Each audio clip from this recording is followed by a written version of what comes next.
fireworks mark the anniversary of America's independence across the country. Could military firepower be bringing down the country? RT's Lauren Lister is in the newsroom with more.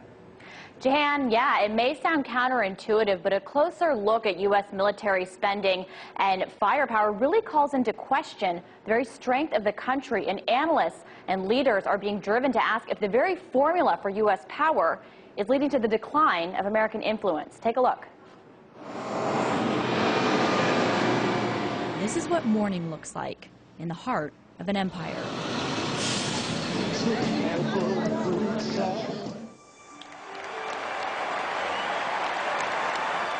A much different sight than when the sun rose here. Ancient Rome. What does the concept even mean to people today? A country or a group of people or organization that would control a large area. I would say the United States is an empire. They've got 800 bases throughout the world. Experts say the modern American empire has been built on military might. The United States defense budget constitutes almost 50%, or in fact more than 50% of global military expenditure. Spending that overshadows all other countries in the world combined, buying the most advanced weapon systems. Unequaled. And making the U.S. a superpower unrivaled in its ingenuity. It's an imperial project with an economic agenda. Imposing a colonial currency has always been an objective of empire. What is sustaining the dollar is U.S. military might. And with a hidden agenda to make the Pentagon budget so expensive, no one else can compete. More than $700 billion a year, nearly 70% of Americans' income taxes. Just a small fraction of that money would go far in a neighborhood like this, here in the nation's capital, where houses sit dilapidated. You can see the windows and doors are boarded up, filled with cinder blocks. Also, 1 in 2 children are living in poverty, and 1 out of every 4 adults has no job. Well, I can see where there's a lack of everything going around, especially the food and money problems and everything. Here and all over the U.S., you can see signs of a trade-off. The consequence of this war economy is the fiscal crisis. And as trillions of dollars have gone to bailing out Wall Street banks and defense spending combined, mainstream America has experienced this. Economic downturn, foreclosures, job loss.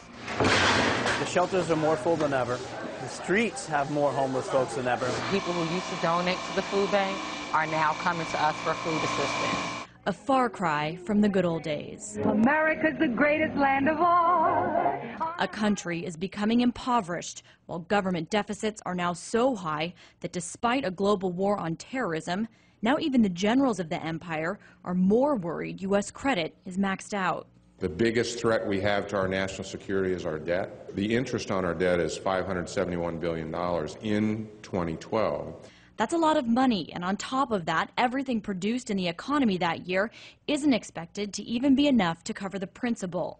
The United States is almost $14 trillion in debt, and they want to take on more debt to keep bailing out the system. It's not working. The Congressional Budget Office agrees and has issued its most dire warning on the budget yet.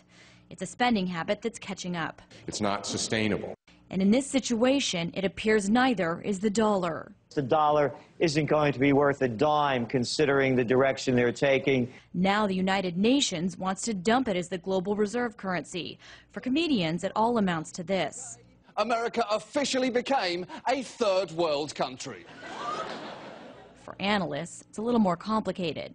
This apparent hegemony of the United States worldwide with this massive military budget is at the same time destroying the United States as an imperial power. But it all appears to point in the same direction. And just as the sun has risen for other imperial powers in the past, the empire, they said, would last forever. From ancient times, it was all just ripped apart. To modern ones, the sun has also set. Lauren Lister, RT, Washington, D.C. Now, Lauren, it sounds like the U.S. is in a bit of a catch-22 situation with the military spending giving the U.S. influence, yet costing so much that is hurting the quality of life, and the budget is apparently getting out of hand. It's a really good point. You know, on the one hand, you see that the U.S. influence is predicated on this kind of military spending. But on the other hand, you have these deficits that are out of control. The CBO, which has issued its most dire warning I mentioned in my report, I mean, to give you some figures, they estimate that the deficit will be 109% of gross domestic product of what the economy puts out in 2025, 185% in 2035. So what is the answer that leaders are coming to? We'll cut spending. Well, where is the spending going to come from? It's going to come from social services. It's going to come from spending that impacts the lives of people who are already struggling in a country to get by. I mean, just today, research came out from Pew Research. It's a pollster in Washington, D.C., nonpartisan, that said that 55% of people in this recession have either lost a job, been unemployed, or had a cut to wages. So you have a country impacted by the economy, the fiscal collapse, but yet you're caught between a rock and a hard place. Are you going to keep up that military spending, keep your influence in the world, or are you going to help out your people? And that's definitely part of an empire, having citizens that can afford a good quality of life, Jahan. Thanks a lot, Lauren. That was Lauren Liston in our newsroom.